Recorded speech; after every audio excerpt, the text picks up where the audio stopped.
ఉంది. కాబట్టి ఈ విషయంలో మనం న్యాయవాదులుగా ఐక్యతగా ఉండాల్సిన అవసరం ఉంది. కేంద్ర రాష్ట్ర ప్రభుత్వాల పైన తీవ్రమైన ఒత్తిడి తీసుకురావాల్సిన అవసరం ఎంతైనా ఉంది. ఎన్నో చట్టాలని రాత్రికి రాత్రే చట్టాన్ని అమలు చేస్తున్న సందర్భాలు ఉన్నాయి. కరోనా టైంలో ఎంతోమంది ప్రజలు ఇబ్బందులు పడుతున్న సమయంలో కూడా వందల చట్టాలని చీకటి చట్టాన్ని కూడా తీసుకురావడానికి కేంద్ర ప్రభుత్వం ఎన్నో ప్రయత్నాలు చేసింది. ఆ ప్రయత్నంలో భాగంగా ఇంతమంది అడ్వకేట్ల పైన జరుగుతున్న దాడుల విషయంలో ఎందుకు నిమ్మకు నీరుతున్నట్టు ఈ కేంద్ర రాష్ట్ర ప్రభుత్వాలు ఉన్నాయో మనం ప్రశ్నించాల్సిన అవసరం ఎంతైనా ఉంది. కేంద్రం కానీ తలుచుకుంటే ఖచ్చితంగా దేశవ్యాప్తంగా ఒక చట్టాన్ని ఖచ్చితమైన చట్టాన్ని తీసుకురావాల్సిన బాధ్యత కేంద్రం పైన ఉన్నది.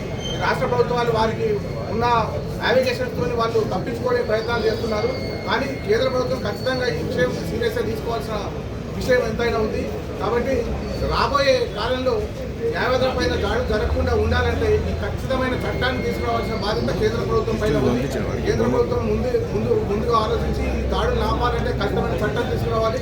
న్యాయవాదులకు రక్షణ కల్పించే విషయంలో ఇలాంటి నిర్లక్ష్య వైఖరిని వీడనాడి మనలో కూడా ఎంతోమంది అడ్వకేట్ల మీద పార్టీలకి అనుబంధంగా పనిచేస్తున్న వాళ్ళు ఎంతోమంది ఉన్నారు.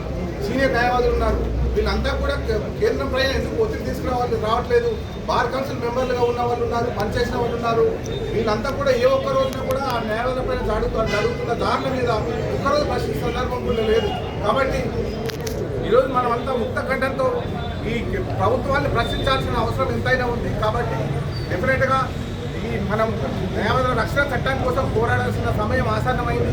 ఇప్పటికైనా ఇలా మనం ప్రతిసారి ఒకరోజు ఏదో ఒక రోజున మనం బంద్ చేసి దీనివల్ల ఉపయోగం లేదు.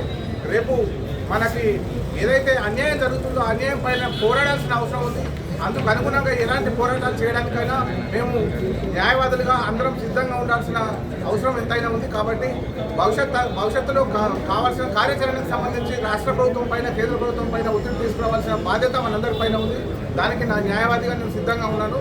ఈ సందర్భంగా ఏదైతే మహిళా న్యాయవాది పైన జరిగిన దాడి ఇది కేవలం మనం ఒక న్యాయవాది పైన జరిగిన దాడిగా పరిగణించకూడదు. ఎందుకంటే ఇది న్యాయవాదమైన మనం జ్యుడిషియల్లో ఒక భాగం.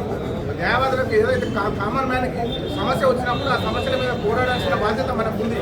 మనం ఆ సమస్యల కోసం పనిచేసే వ్యక్తులం. కాబట్టి ఈ న్యాయ వ్యవస్థ పైన జరుగుతున్న దాడిగా పరిగణించాల్సిన అవసరం ఎంతైనా ఉంది. ఈ ప్రభుత్వాలు కూడా ఖచ్చితంగా స్పందించాలి. ఈ ఏదైతే పోలీసు వ్యవస్థ ఉందో దోషులు ఎవరైతే ఉన్నారో వారిని కఠినంగా శిక్షించే విధంగా పోలీసు వారి పైన కూడా ఒత్తిడి తీసుకురావాల్సిన అవసరం ఉంది. ఇది ఒక్కరోజుతో ఆగిపోదు. ఎందుకంటే భవిష్యత్ తరంలో కూడా కామన్గా తీసుకునే అవకాశాలు చాలా వరకు ఇప్పటి వరకు మనం చాలా సందర్భాలు చూస్తున్నాం. ప్రతి దాడి వెనుక ఏదో ఒక కుట్ర ఉంటుంది. ఆ కుట్రని ఖచ్చితంగా మనం ఛేదించలేము. కాబట్టి పోలీసు వ్యవస్థ పైన కూడా పోలీసు వారి పైన కూడా ఒత్తిడి తీసుకురావాల్సిన బాధ్యత మన పైన ఉంది. అందుకోసం అని చెప్పేసి మనం అంతా ముక్త కంఠంతో ఇట్లాంటి దాడుల్ని తిరస్కరించాలి. అట్లాగే ఈ దాడులు జరగకుండా ప్రభుత్వాల పైన ఒత్తిడి తేవాలని ఈ సందర్భంగా తెలియజేస్తున్నాను.